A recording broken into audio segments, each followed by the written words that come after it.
Have you ever wondered how one of the world's greatest ancient civilizations got its start? How a scattered collection of communities along the Nile River became a mighty empire that would last for 3,000 years. Today, we're traveling back in time, over 5 millennia ago, to witness the birth of a legend, the story of the man who forged a kingdom from two lands. The unification of Egypt. Before there were pyramids piercing the sky, before golden-masked pharaohs were laid to rest in elaborate tombs, there wasn't one Egypt, but two.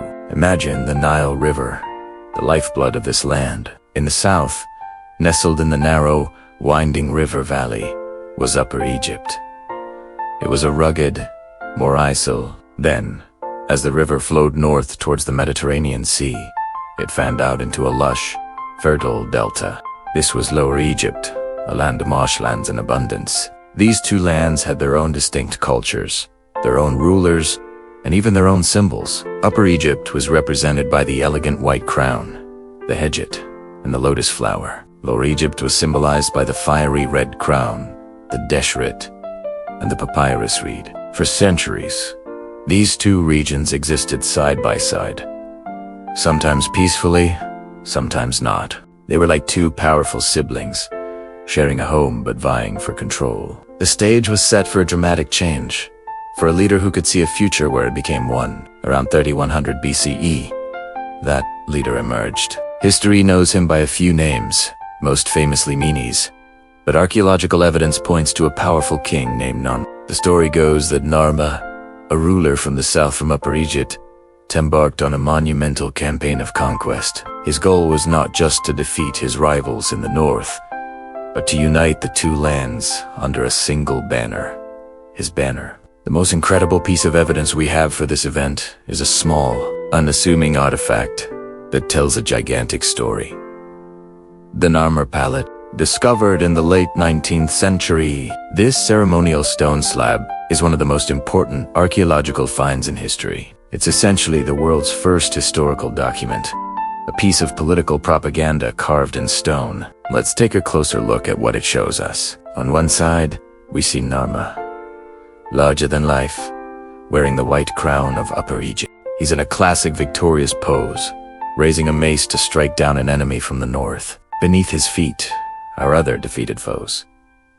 This is a clear, brutal depiction of conquest. He is the dominant force, the southerner conquering the northerner. But flip the palette over, and the story gets even more interesting. Here, we see Narmer again, but this time, he's wearing the red crown of Lower Egypt. He's inspecting rows of his decapitated enemies. This isn't just about victory, it's about assuming control. By wearing the crown of the defeated land, he's symbolically declaring, "This land is now mine. I am its rightful ruler." The most powerful image, however, is at the center of this side. Two mythical, long-necked beasts, called serpopards, have their necks intertwined. Attendants are holding them on leashes, trying to control them. This incredible image is widely interpreted as the symbol of the unification itself, the forceful binding together of two wild, separate entities, Upper and Lower Egypt, into a Singale-controlled state. The chaos of division is being tamed into the order of unity.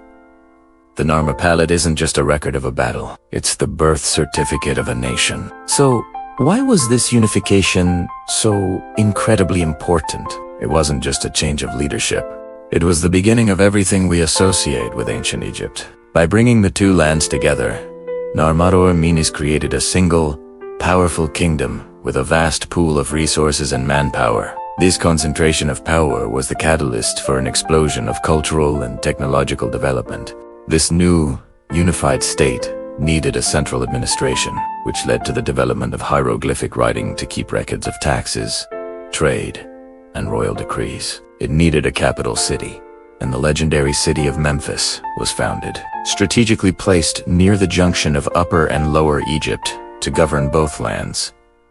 Affected, most importantly, the unification established the very concept of the pharaoh.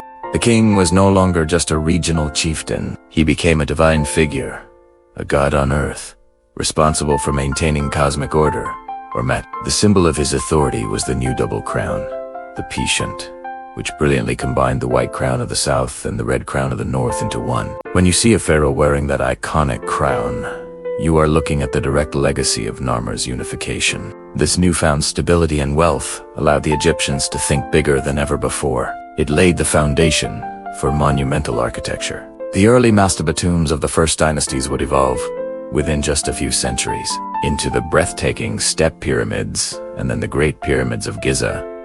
None of this would have been possible without the unified labor and resources of a single, powerful kingdom. The unification wasn't an end. It was a starting pistol for a 3,000-year race of civilization. The outcome of this single event around 3100 BCE is staggering. It kicked off the dynastic period, a succession of ruling families that would last for millennia. It created the political and religious framework of the Pharaonic state, a system so stable and effective that it endured through invasions, droughts, and internal conflicts. The culture born from this union, the art, the religion, the architecture became one of the most influential and recognizable in human history. From the lone ambition of a southern king came an empire that would give us pyramids, mummification, the Sphinx, and a legacy that continues to fascinate and inspire us to this day. Every time we marvel at the treasures of Tutankhamun or gaze up at the temples of Karnak, we are seeing the long-term results of Narmer's conquest. He didn't just win a war, he created a civilization.